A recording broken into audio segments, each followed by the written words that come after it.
हमने देखा किस प्रकार से द्रौपदी कीचक के द्वारा किए गए दुस्साहस और अपमान को सहन करने में असमर्थ थी और उन्होंने भीम को जा करके पुकारा, भीम से मदद की गुहार मांगी। भीम द्रौपदी के लिए सब कुछ करने के लिए रेडी थे। भीम ने कहा कि क्यों नहीं, आप जो चाहेंगे मैं करूंगा।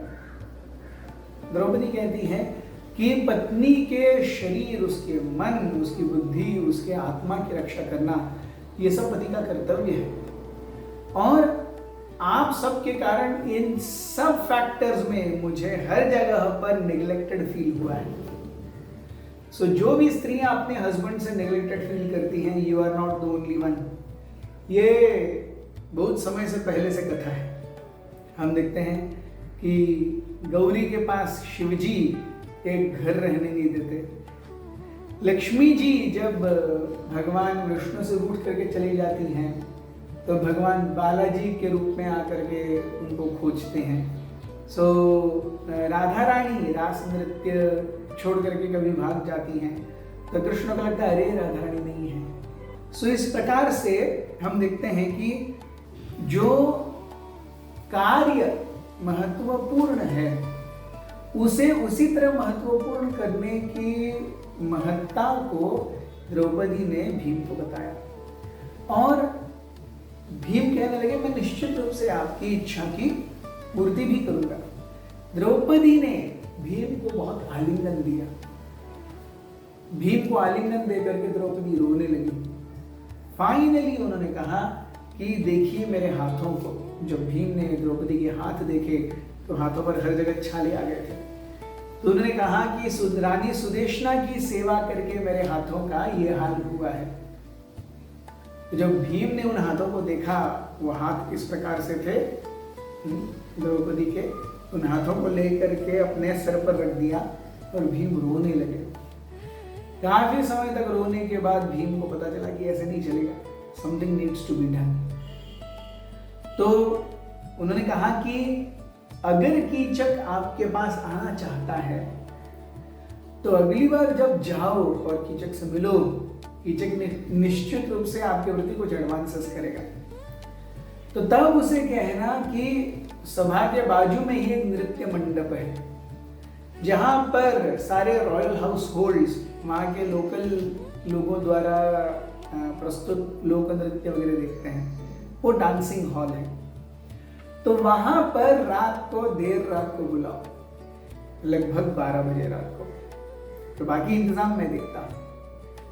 द्रौपदी अत्यंत खुश हुई और वो भूरी भूरी प्रशंसा करने लगी भीम की कि भीम जैसे व्यक्ति हमेशा ही दूसरों की मदद करने के लिए तैयार रहते हैं, खास करके अपनी पत्नी से इतना प्रेम करते हैं। XYZ जो स्टैंडर्ड कम्युनिकेशन है कि पत्नी करती है पति से जब उनकी इच्छाओं की पूर्ति करता है। yes. ये सब द्रौपदी ने किया एंड अल्टीमेटली वी सी कि भीम ने कहा कि आज रात को आइए वहां पर। द्रौपदी भी चली गई। रात में द्रौपदी वेश बदल करके धीरे धीरे धीरे उस नृत्यशाला की ओर आई। यहाँ पर कीचक बहुत ज्यादा उत्तेजित हो करके वो क्या कर रहा था, वो सोच रहा था अरे कुछ ना कुछ तो करना पड़ेगा, कुछ ना कुछ तो करना पड़ेगा। ऐसे ही जब कीचक घूम रहे थे फिर से उनकी नजर द्रौपदी पर पड़ी और वो कहते अरे इतनी सुंदर स्त्री हो आप, और मैं, आप देखेंगे मैंने आज लगभग राजा के सामने ही आपको लात मारी। राजा विराट ने कुछ किया क्या? कुछ नहीं, वो कुछ नहीं करेंगे।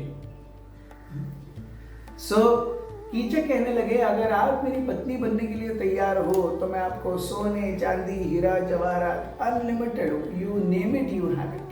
कीचक के इन एडवांसेस से द्रौपदी हालांकि अंदर से बहुत सहम गई थी, लेकिन फिर भी शी मस्टर्ड करेज और उन्होंने कहा मैं आपकी इच्छाओं की पूर्ति करूंगी। इतना सुन करके कीचक का विवेक निकल गया, मैं आपकी इच्छाओं की पूर्ति करूंगी। वो उसी समय ख्वाबों में चला गया। द्रौपदी ने कहा मेरी एक शर्त है, मैं कहाँ मिलूंगी? अकेले मिलूंगी और सभा के बाजू में जो नृत्य मंडप या डांस हॉल है वहां मिलूंगी। सो कीचक शाम को बहुत अच्छे से नहाए धोए, हर जगह पर हल्दी और चंदन का लेप लगाए, परफ्यूम लगाए। Kichak is too much in anticipation, आगे क्या होगा। भीम जा करके नृत्यशाला में छुप गए।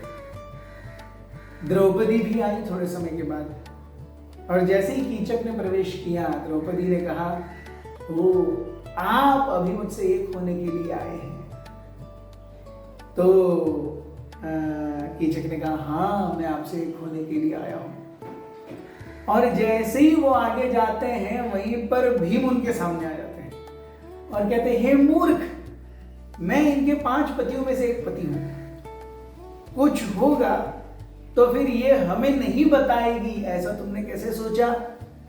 तो घमासान युद्ध हुआ कीचक और भीम में। सो ये जो वॉर, ये जो युद्ध है कैसे चला और उसका निष्कर्ष क्या हुआ और उसके फॉलबैक्स क्या हुए, ये हम देखेंगे आने वाले एपिसोड्स में।